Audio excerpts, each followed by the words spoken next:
Hello, it's Birdy. It's the 5th of July 2025. So going back to 2017. It's the middle of summer. About a month ago, I did readings for the girls and I slept for 3 days. So the girls wanted to do something nice for me. They decided to take me to Toronto. And one of the girls were taking off on a trip. So she wanted a reading to see if her trip would go good.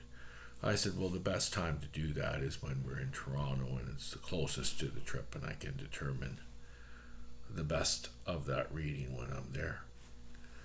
So, 2017, I think near the end of July, the beginning of August, we went to Toronto.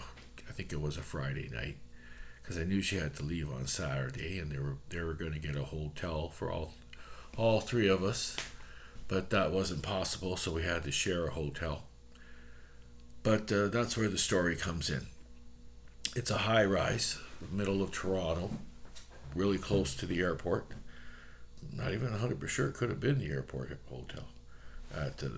Can't say names of the planes or airports or anything like that. So I get into the room, and the girls follow me behind me, and it's a two-bedroom.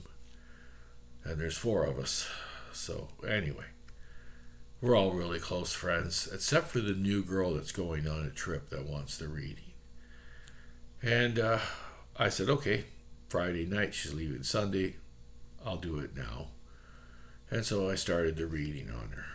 And when I do readings, sometimes ghosts, especially if they're close already, start to let me know that they're there.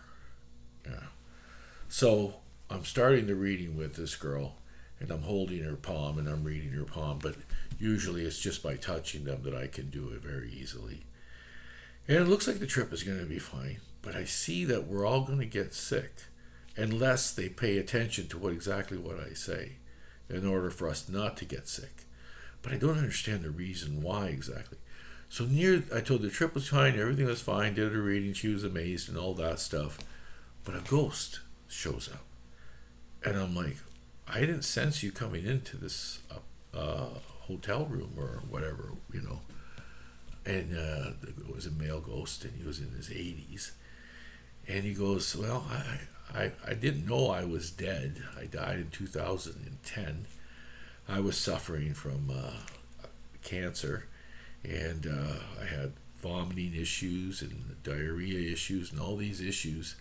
And I thought I'd go on my last trip before I pass away. It was around 2010, he said, anyway. But he passed away in this hotel room before he was able to go on the trip. And I said to him, well, when did you figure out you were dead? He goes, well, I've been stuck in this hotel room for 7 years. It took me about a year, approximately, to figure out I was not here in the world of the living, that I passed on. But I don't know how to move on from here. I don't know where to go. And I said, sometimes it's unfinished business.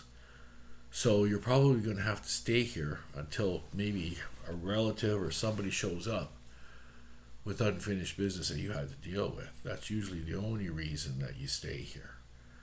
But anyway, now there's a problem because this guy's pretty sick.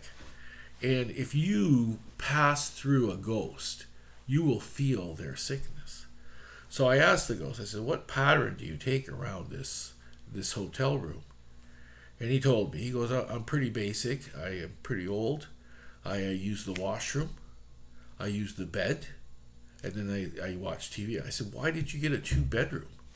He said to me, well, I was hoping to have guests over before I left. I can't remember if they came or if I died before they came.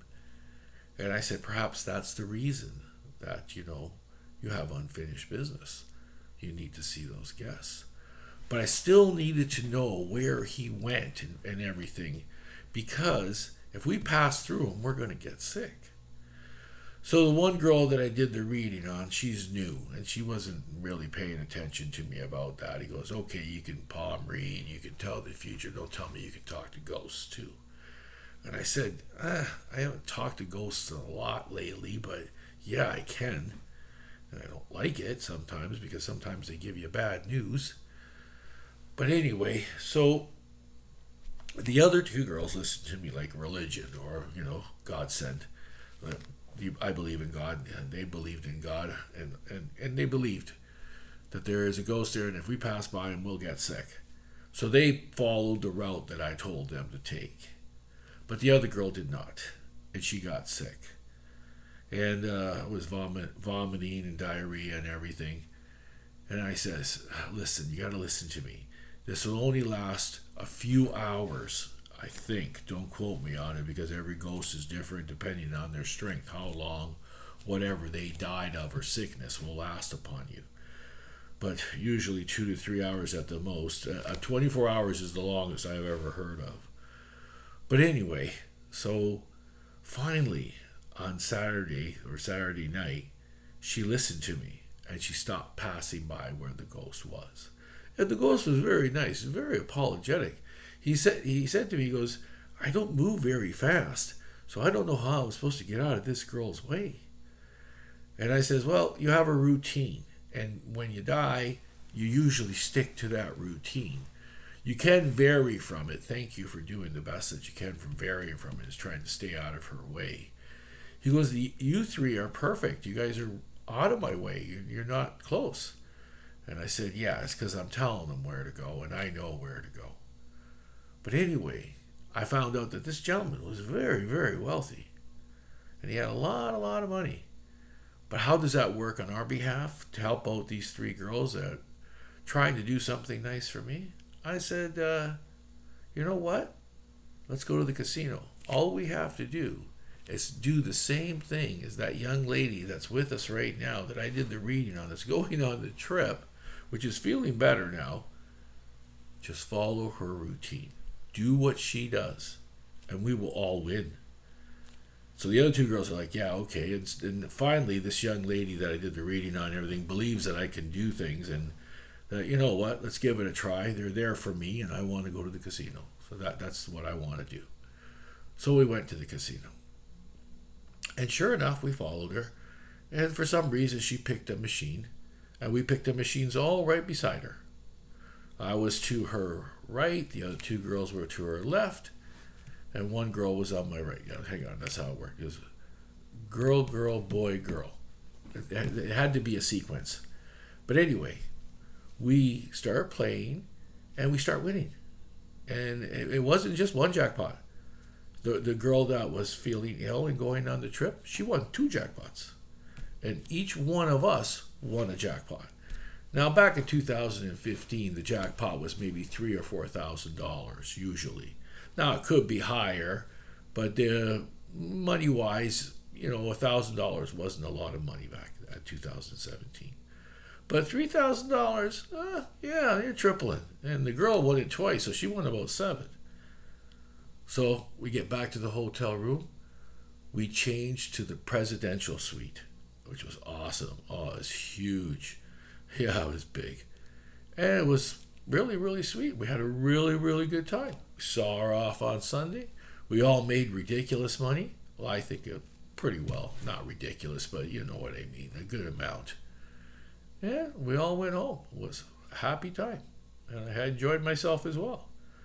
And I never got to help the ghost figure out what his unfinished business was. But I know that eventually the person that he was supposed to see, or she was supposed to see him, or he was supposed to see him, I don't know who they were, will eventually see them and he'll move on. But that's my story, and I'll see you later. Birdy signing off.